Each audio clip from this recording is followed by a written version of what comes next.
Animation Magazine recently came out with an article called Rising Stars of Animation 2025. And this profiled some incredible artists that were truly inspiring, caught my eye, and I truly wish them the best. But one artist of these stood out even more so, just because of the journey and whatnot, that I knew I'd love to just connect with them and get to know their story more of how they got to where they were. And this person is Pramita Mukherjee. She hails from India, and today she is a senior character effects development artist for DreamWorks Animation. She's finishing up work on The Bad Guys 2, which is set to come out later this year. And I'm so thankful that she responded and that she agreed to come on my podcast to be interviewed and talk about her journey, right? We cover the early beginnings, of how she got into animation, her first steps, and the various areas where, she could have given up, but she chose not to, and what it took to not give up, right? And how that mindset as well as the skills are applicable to anyone trying to get into animation, but also just any artist in general. And she also gives an incredible breakdown of the animation process for movies, which only deepened my love and appreciation for what it actually takes to create a movie and bring it to audiences, right? It truly is a miracle on every level, and there's so many people beyond just the writer, the director, the producer, the actor, and all that good stuff. So, this was a very fascinating interview. I learned a lot. I'm excited to share it, so please enjoy my interview with her. Well, welcome to the show. I'm excited to have you and to discuss animation with you. As mentioned in my intro, I saw that you were included in the Rising Stars of Animation in the the Animation Magazine. And so, I was curious, and we had a chat. We had a chance to speak before this and all that. But I want to really kind of take things back to the beginning of what inspired your love of animation. And the article itself mentioned Powerpuff Girls, Looney Tunes. So, what about those specifically resonated? First of all, hi, Phil. Hello, everybody. Thank you so much for having me. And I'm super excited to share my experience with everyone. So starting with your question, what inspired me? When I was young, like really young, I grew up watching animation. I remember I used to watch an animated show before I go to school, like every morning while having breakfast. And there used to be something called Good Morning Disney. It was a Disney show which showed DuckTales. That was the very first animated show I watched. And it used to say Burbank, California at the end, as the address of where the show is being made. So right from there, I was hooked to it. I didn't know what was that, but I enjoyed it. As I grew up, Cartoon Network came into the picture and we all started watching it. And then shows like Looney Tunes, Powerpuff Girls, they were very fascinating. The fact that we could have a whole world of our imagination. When you're young, you kind of imagine a lot, right? So the fact that I could have a whole world of imagination where I could be whatever I wanted to be, and it is possible in that young mind, was what really imprinted on me. And I was like, oh, I want to be that buttercup kind of a personality from Powerpuff Girls and smash it. And, I was that kind of a girl. I grew up in that environment. So that really got hooked into me. But then as and when you grow up, you start watching a little bit more matured animation. You start understanding what is it, how it is made. And my curiosity grew more and more and more. Probably, that is what led me to be like, okay, how do I make this? How do I be part of this? So yeah, it's pretty much that. Me growing up with animation, I guess, is the main reason why I wanted to be in the making of it. Yeah. So what was that first step? Because you mentioned, you saw the bottom, Burbank, California, but you grew up in India. Yes. And, spoiler alert, we'll track the journey of how you went from India to London to now Los Angeles. But, how do you even begin that journey when there's, as a kid, obviously there's no guarantee, but as you mentioned, it felt like you were instilled with that spirit of anything's possible. Yeah. I think the biggest motivation or the biggest reason why I am into is my parents, especially my father. I wanted to be a doctor. I was studying medical and I was doing, all those things that you do, like engineering, doctor, lawyer, professor, the typical professions that you get into after your school. I was prepping up for that. And then luckily for me in Calcutta, I'm from Kolkata, India. So in my city, an institute came up which used to be called Toons Webble Academy, a very one of a kind initiative from the government of West Bengal at that point. And my father got like a pamphlet of it from somewhere, and he's like, oh, this is a thing you might want to be interested in, because during those time there was not much education as well. Like, this is like 2006 I'm talking about. There was not much education. People didn't know how to get into it, and especially Burbank, California was a distant dream. Like, I don't even know where was it in the map at that point. So it was very, very far. But when that thing came in my city, my father was the first person to, he was like, try it, go for it. Let's see what happens. And I still remember I was waiting for my medical results, like the entrance result. And I got selected for this academy, like the Institute of Animation. There were 500 people who applied and 100 got selected. And I was one of them. My dad was like, you should go for it. This is like something new, something creative. Just try. Let's see what happens. And without even thinking much, without even knowing where it would take me, where would I land up into, because this is such a new thing which nobody even heard of at that point in India, I just went for it. All I knew, I have been painting all my life. I know how to draw. I was learning that. And I was like, okay, maybe some kind of art. Let me see how can I explore that. So that is very much how I got into the world of animation, at least educating myself. And then that was my first step. Mhm. Getting the admission in the school and starting to learn about it was definitely my first step. What do you think separated you from the other applicants? Because you mentioned, quite a number of applied, but you got Yeah. in. I mean, apart, like, do you think it was your painting and your drawing that they saw that, they recognized that, or I don't even know what the application process is. Like, did you have to write essays and things of that nature? Well, it was, I didn't have a portfolio or anything. Like I said, I was not prepped up or planning to apply for something like that. But I guess my knowledge of growing up with culture, art, creativity, all around my school life, not just art. I'm a trained classical dancer. I have a musical background. So all of that kind of led into something which is more creative within me that I didn't know by that time. It was like an unexplored part of my mind. When I went into the application test, like, when I went to the entrance test for that academy, there were like few questions, mainly perspective drawings. Probably like there was a question like, imagine you are a bird and you are kind of, top viewing a forest. What is it that you would see? Like a bird's eye vision. Then there was like, imagine you're a spider and you are in one corner of the top ceiling in a square room. What is it you will see? I think it was a bedroom. I cannot remember the specifics, but the interesting part is spider has 8 eyes.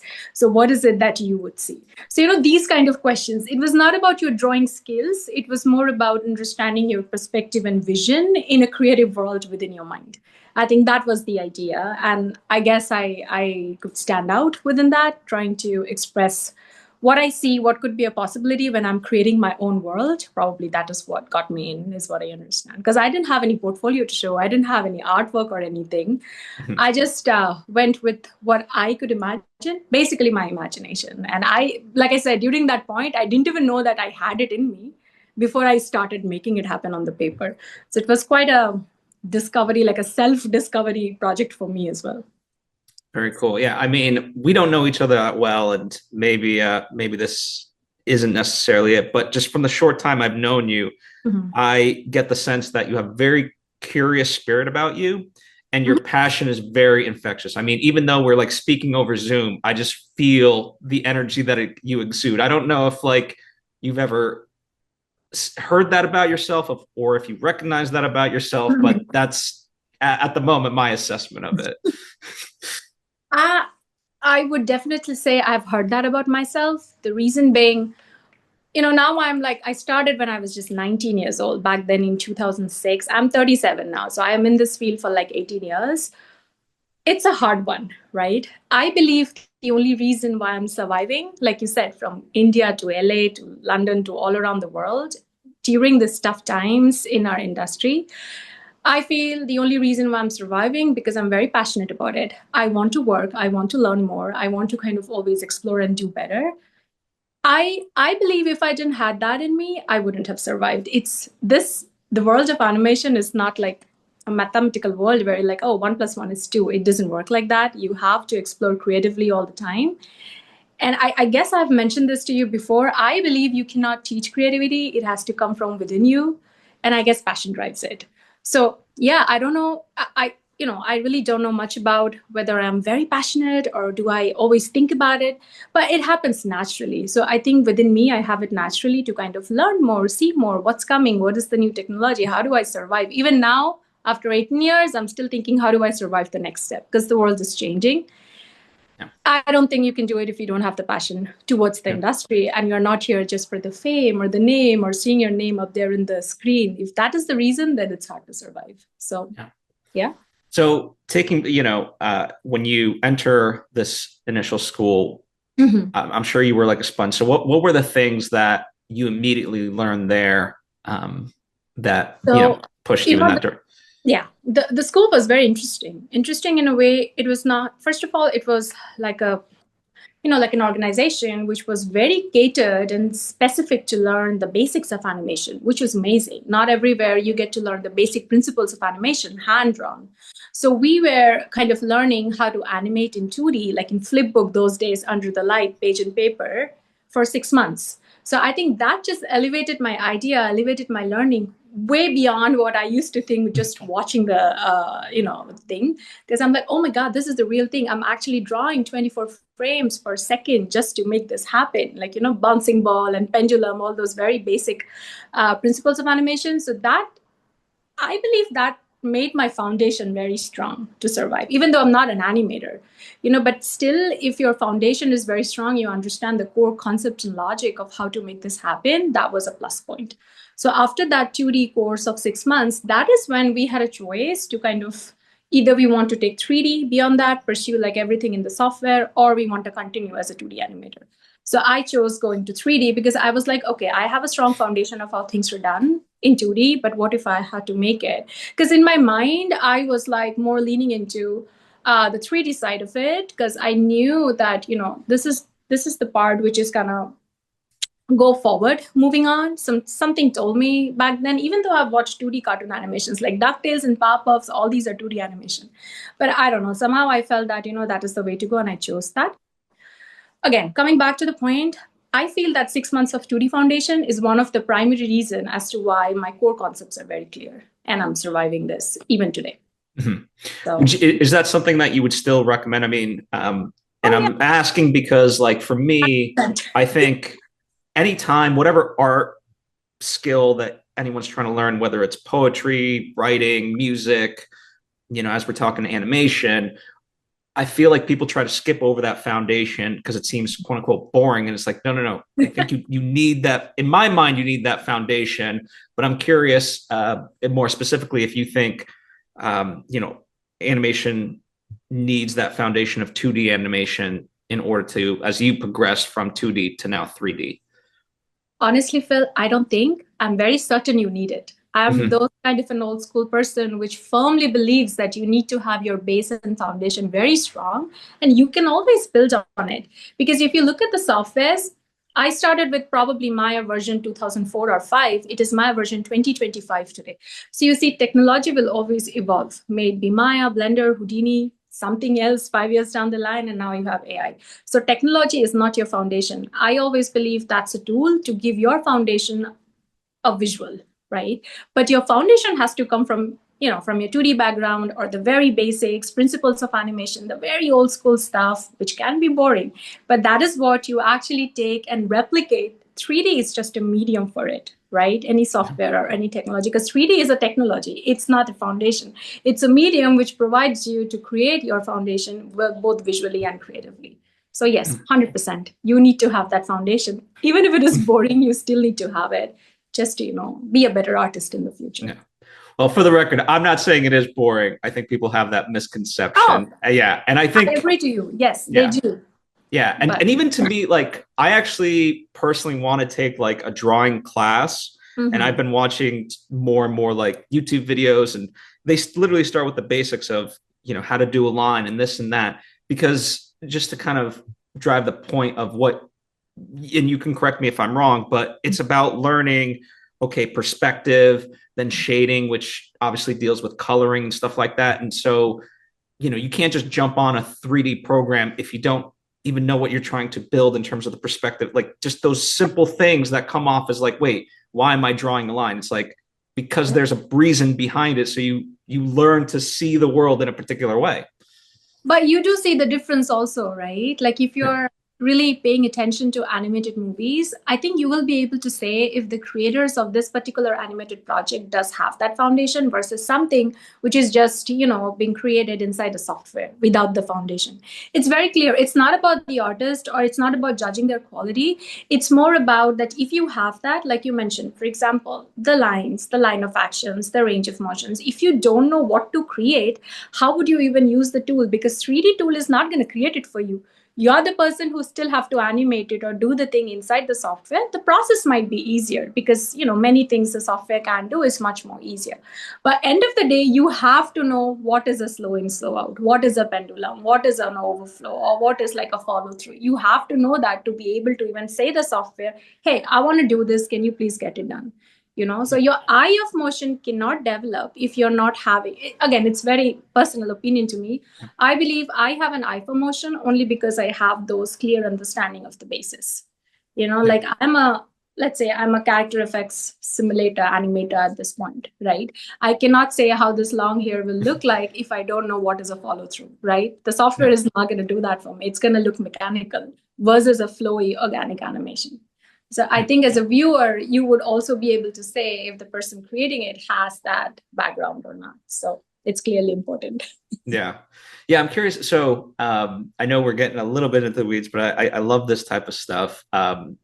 So I don't know if you're familiar with Roger Deakins, one of the like great cinematographers, and he's worked within animation as like a consultant for cinematography.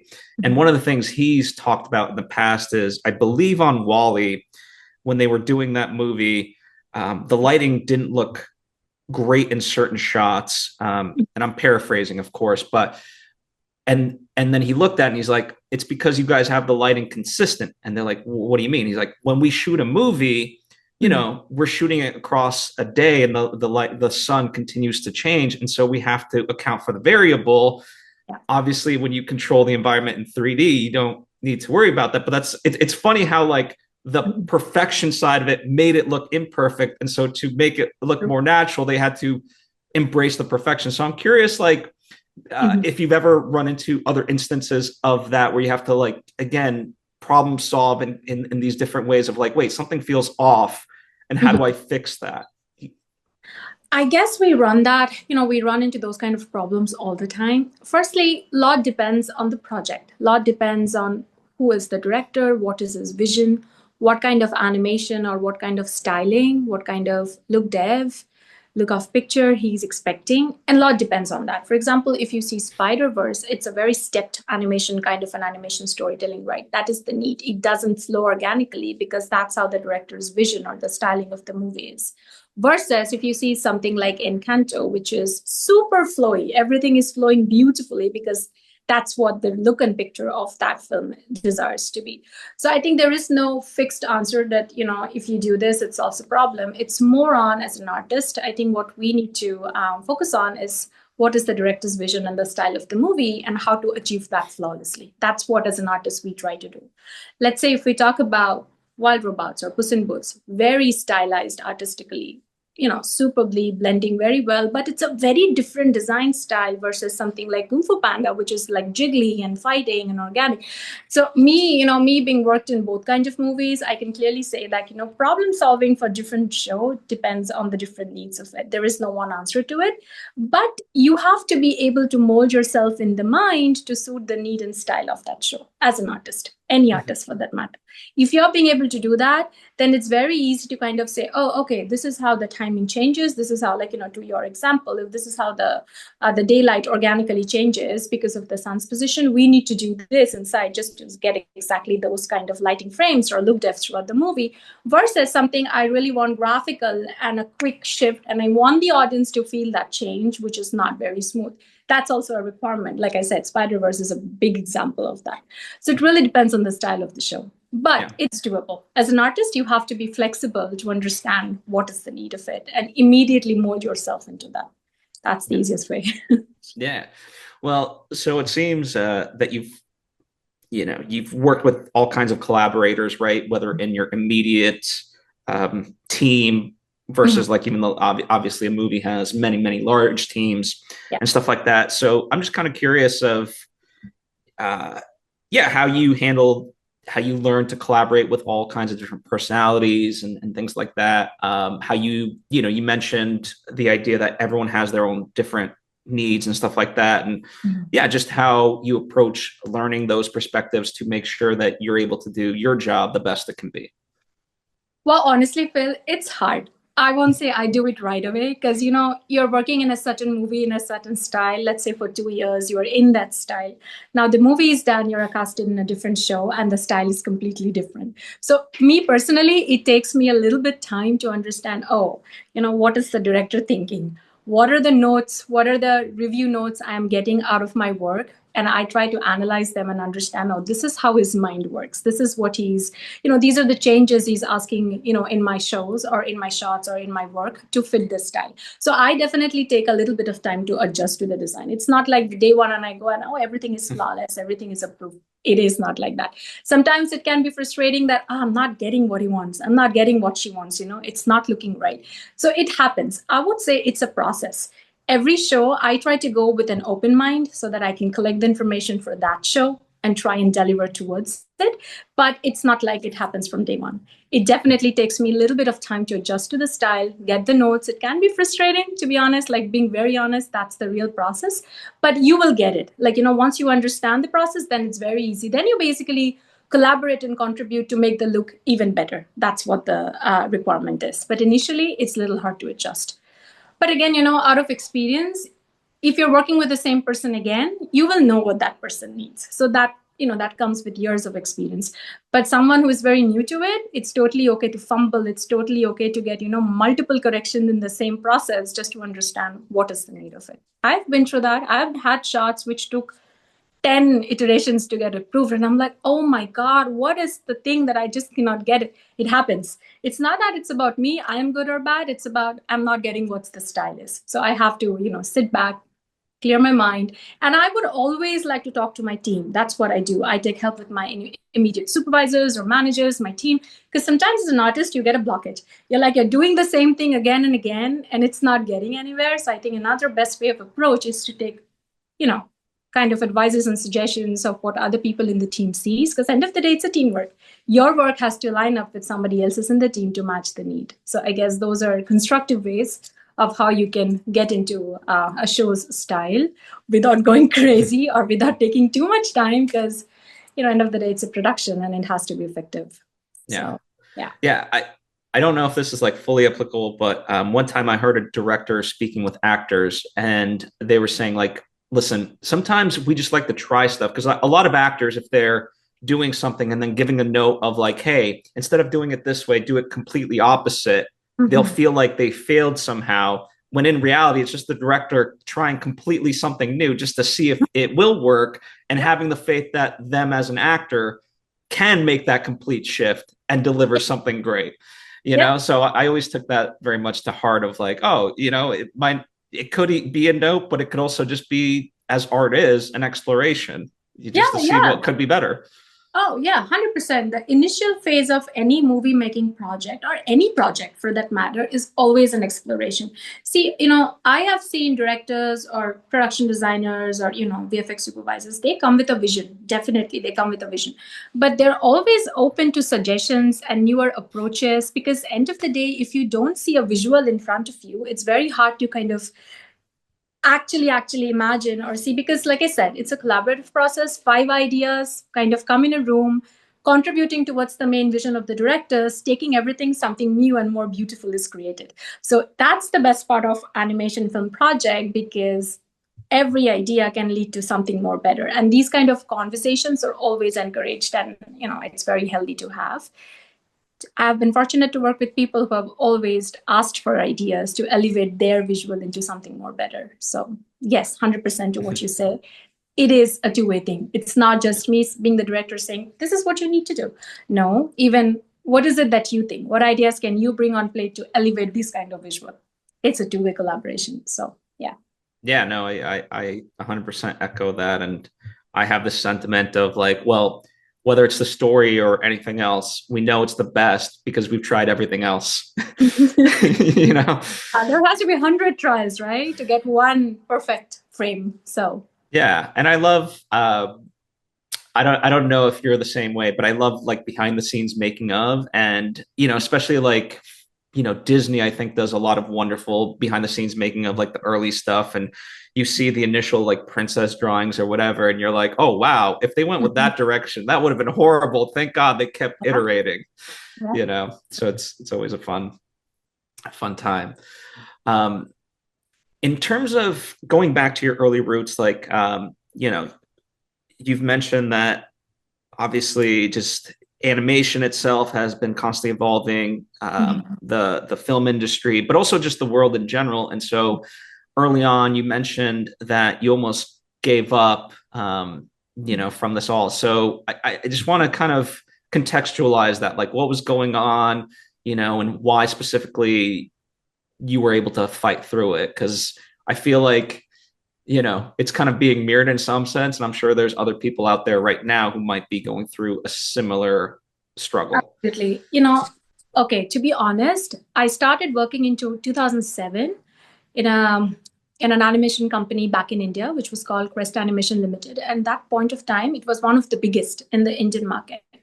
In 2008, unfortunately, there was a recession that hit the industry and I lost my job.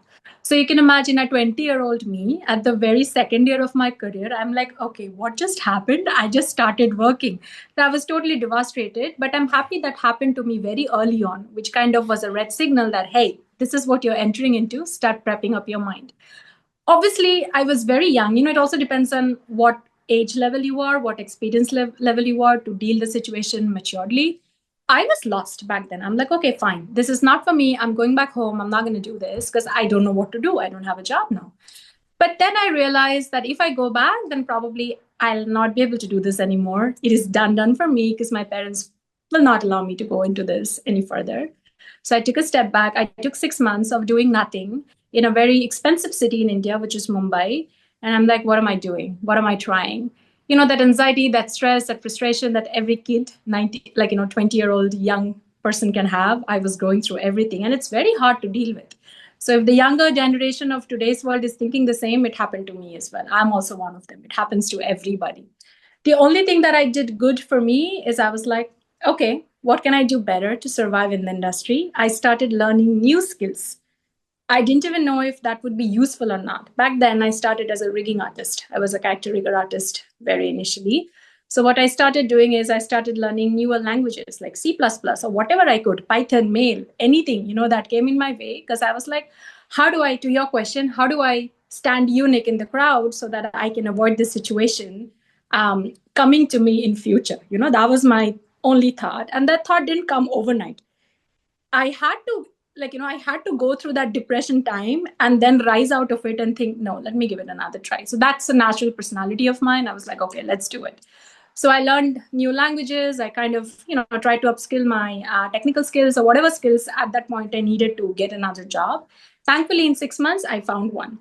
And it is crazy. It's because of this new skill, I could produce something different in my portfolio and reel, which kind of caught an eye from the next company, and I got the call. I was like, okay, great. So this is working. So, that was a first point where I literally believe that, oh, okay, if you keep upscaling your skill set, work towards it and try to, make yourself unique in the same crowd, you will survive. So that was my very green signal, I would say, at a very early age, which I followed at every step. Then again, down the line, our industry is like a cycle, right? It rose high. Again, after like some 7-8 years, there was a recession again. And I lost the job one more time. It's not that I lost the job, the companies were closed. And I'm like, okay, now what do I do? I'm no more that 20s kid. I've matured in the professionally, I've matured. Age-wise, I've grown up. I'm into a position. So when you are in that level, you try to find the next opportunity, which is always higher than you, right? Instead of going back. That's a general idea. And then I'm like, okay, now I have to upskill myself into some other area. So what else I can do? Let's see if I can do management. Let's see if I can improve my people skills, my soft skills, my communication, something more wider that I can contribute in the industry rather than just sitting and doing my work.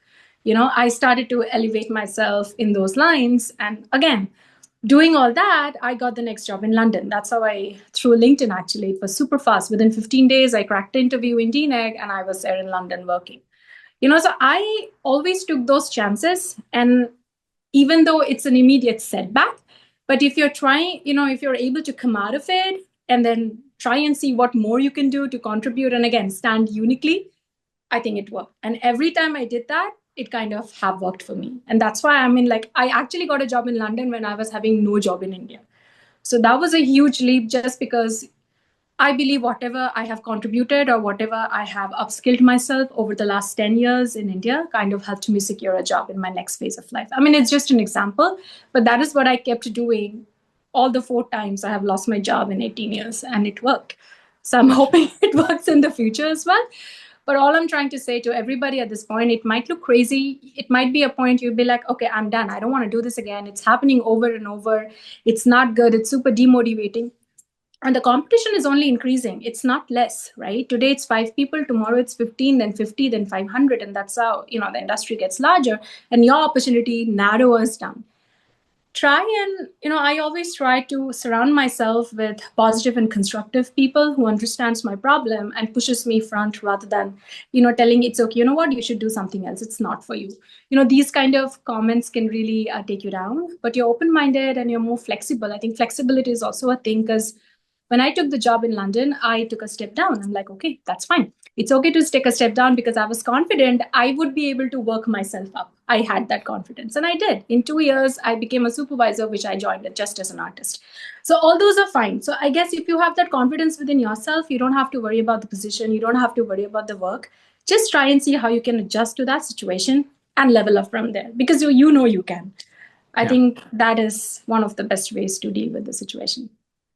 Yeah. For me, I never look at anything like a zero-sum game, right? Like I like more people sort of in the industry and but also just going more directly off of what you talked about. It's this you're talking about like this inertia, right? I equate it to myself of people like I've made 2 movies thus far and for the most part self-funded and people are like, well, why? I'm like, because no one's knocking on my door to make movies. And until they do, well, first off, I have to show them that this is what I'm capable of doing. So in that way, and yeah, I was going to ask you, you answered about London, but I guess maybe in terms of LA, so you got the job in London, then you moved to London. For LA, did you get a job in LA and then move, or you just made the jump and that was it?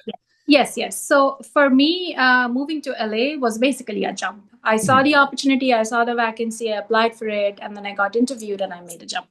So moving to London was a need, like what is my next step? But moving to LA was an opportunity. Which Gotcha. Yeah. Gotcha. Yeah. So, but yeah, I really love that takeaway that you're talking about. And, it's, I don't know, sometimes people push against it where it's like the thing that set you free is more work, through learning and stuff like that. And I understand that's difficult for stuff, but I love, yeah, it also shows your curiosity to want to learn more and expand, so I think that's a big lesson for a lot of people. To that effect, like, can you mentioned rigging and stuff like that. Like, can you just give us an overview of some of these jobs? Because I do want to highlight, when people talk about filmmakers, especially like, there's the writer, the producer, the director, but we don't focus on like beyond that. And probably same thing in animation, right? Like we focus on the director of whatever the project is, but it's like, who's behind it. So I just, it could be the jobs you've had, but also maybe other jobs that you think are cool, but that don't get enough recognition as well. So you see, if I'm very specifically talking about animation, it can be animation for animated movies or parts of VFX as well.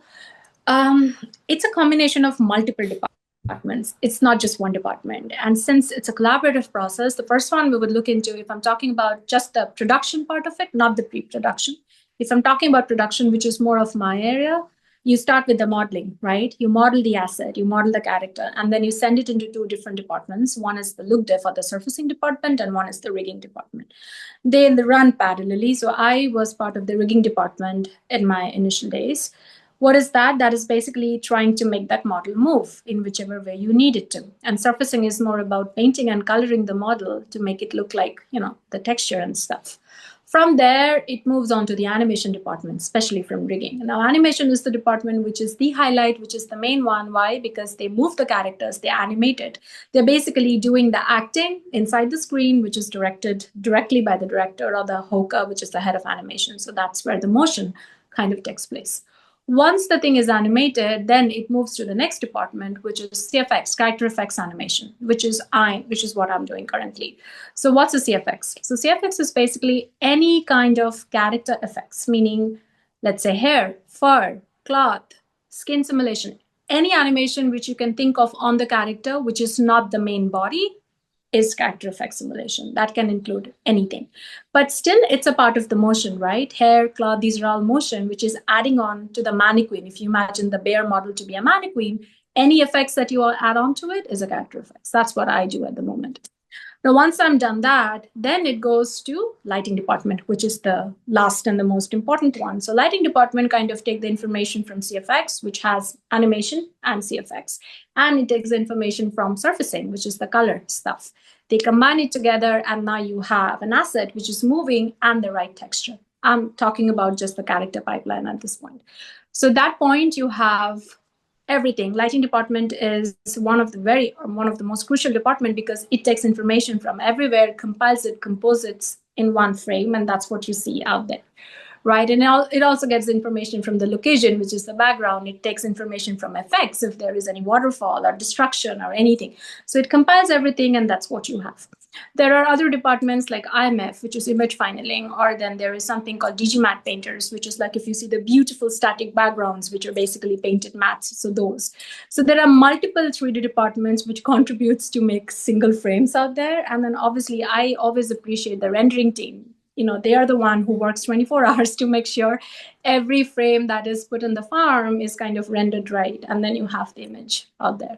Once all of this is done, then you kind of have the editing team, right? Another very crucial part of, I guess, every movie making, including animation, where you edit the whole thing, put the right color, put the sound, no more scratch voices, the main audio, link it together, and that's how you have the final product. So it's quite a process. Gotcha. Sorry, I forgot to mention there is also the crowds team. Like it's probably submerge of animation, but crowds team only focus on the crowd animation when you have a large amount of flock of animals, flock of birds, or group of villagers everywhere, those kind of things. So those are also very crucial. There's also can be a very different team, but that's taken part of some studios. There is a vegetation department, like a foliage team. They are responsible for huge forests or such like that. But in bigger studios or in many places, it can be a combination of CFX and FX. Like when the character is interacting with the environment, it's something that CFX does. But if there is just environment like storm or something like that, which not really very character friendly or character oriented, that is taken care by FX. So it's a lot of combinations. It's a lot of, as you can see, it's a lot of dependencies on each other. But that's what actually makes a movie, in short. So it's a lot. It is. No, I appreciate the rundown because it just even sort of knowing it from a preliminary level, just hearing it spelled out in that way, I don't know. I appreciate the level of artistry that goes into it, right? I mean, that's so many departments having to do so many things. And in many ways, I almost look at like movies as miracles in the sense that there's so many places for it to go wrong. So the fact that so many movies come out and so many movies are so good, like, any one of these things breaks down and you're doomed, right? But that's actually true. Like, one part of the puzzle is missing. It's incomplete. It's exactly like that. And, I should be mentioning two more departments, which is not artistic, but without which the show cannot happen. One is the TD department, the support system, the technical support system for each show.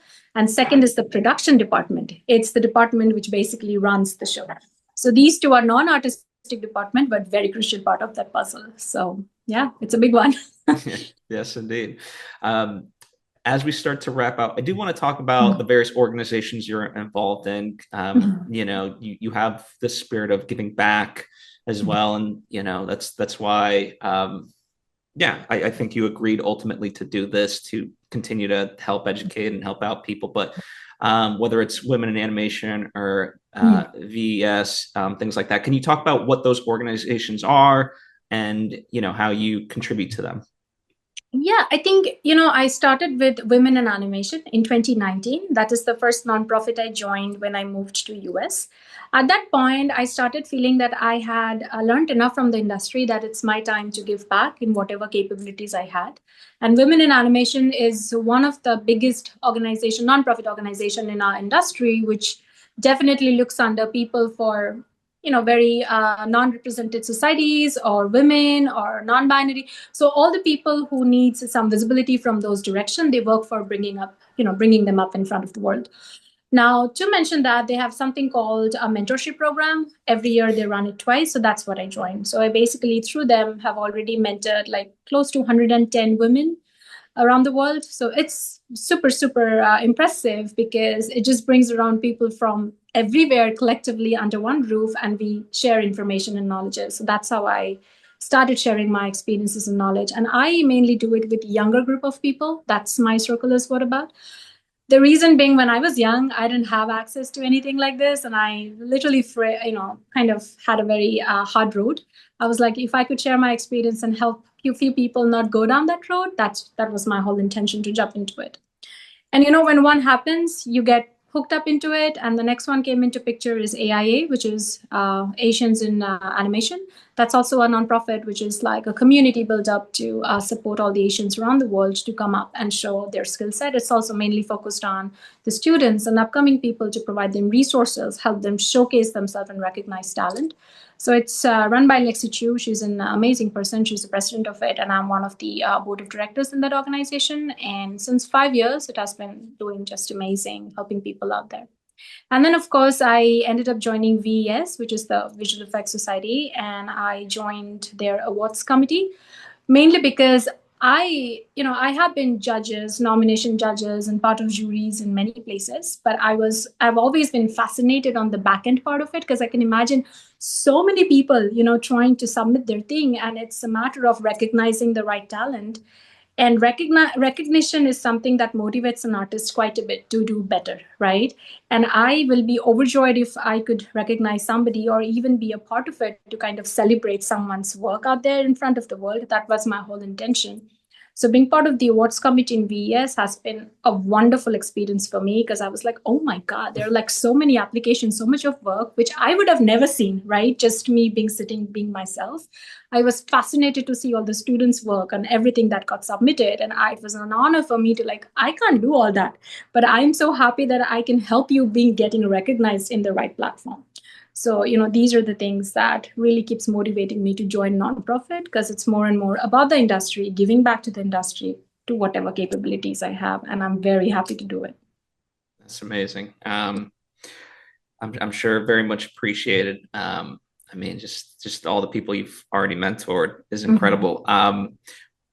If you had to distill, I guess, like one piece of advice that maybe is the most resonant that you keep having to reiterate, or what maybe state another way, like what's the singular issue that a lot of these younger aspiring people are facing? What is it, and what advice do you have for them? I guess the fact our industry have changed a lot, meaning the audience have changed a lot. And it's not like before. Everybody is a creator in this world, which just makes it harder because the competition is way more, right? So I would say it's okay if you're not getting the job right away, but then it's also okay to do multiple things to sustain your life, because end of the day you need the money to survive, right, for the younger people. But it is not okay to give up on your dream and passion of becoming a storyteller or somebody who wants to be part of the animation industry, even if it is not having right on. Again, a very hard truth. Let's say there are 100 people in the room, they're all good artists. I'm sorry, but you have to be the best artist to be there in the field. It's a very hard truth, but because the competition is so high out there, the only one who is going to, like I said before, if you do not have the drive and that passion to kind of keep doing, it's hard for you to shine out. And I've seen people shining out from that lot. It's just that you have to have something unique in your art and you have to know how to present that to the world, right? It's very important to showcase what you can do uniquely and not just be part of the crowd, especially in this situation. Like I'm talking about today's world's perspective, it's really hard. And when there are so many young talents out there, it's really hard to say she or he or they is like 2% better than the other one. The margin is so less. Everybody's so good into it. I think right mentorship, be there, be present, show yourself, be visible, and be okay for getting rejections. That is fine. Be okay to take criticism. That is fine. That's what is gonna make you better in the future, right?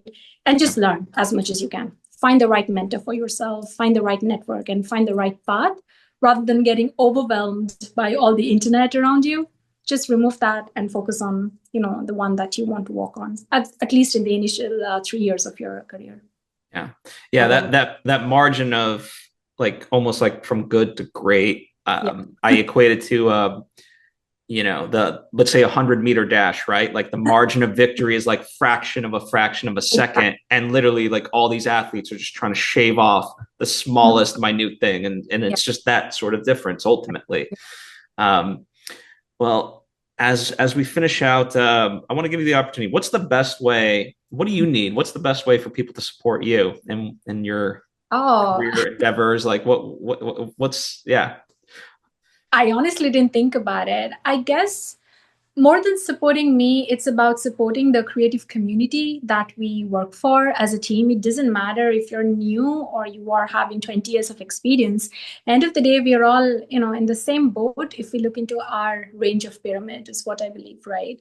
So I guess if you're being able to support each other in terms of knowledge, in terms of creative solution, in terms of positive motivation, or also sometimes when, people who you don't know or who are not in your radar comes and give you some amazing advice which you didn't even think of, and always trying to be open and flexible even with negative criticism. I guess that's the best way. I always tell people, criticize but give constructive criticism to your friends, to your colleagues. Always help them to grow. I think that's the way. Even I get the constructive feedback on my work, even if it is bad, but if it is constructive, which will help me elevate my skill set to the next level in my world of pyramid, I think that's what I would appreciate the best. It's very easy to say you are great. That's fine. But when behind you, you really don't know if you're actually great, because that's a very general statement. I don't want to hear that. I exactly want to know, what am I doing wrong, or what is it that I can get better into? Even if I'm public speaking, this is not something that I've done before, but any constructive feedback, because I always believe people are evolving, or at least I believe in evolving my skill sets to survive the next 20 years if I want to be in this industry. So I guess that's the best way to support me. Amazing. Well, thank you so much for your time, and wish you nothing but continued successes, and as well as for the industry. Thank you so much. It's a pleasure, and I'm happy. I don't know if this was helpful to anybody, but I'm more than happy to share. I'll also connect with your audience if you want me to. Very easy to reach out. I'll be happy to answer or network you with anyone which can help you in your career. So, thank you. Very generous offer, I'm sure. Of course. Thank you.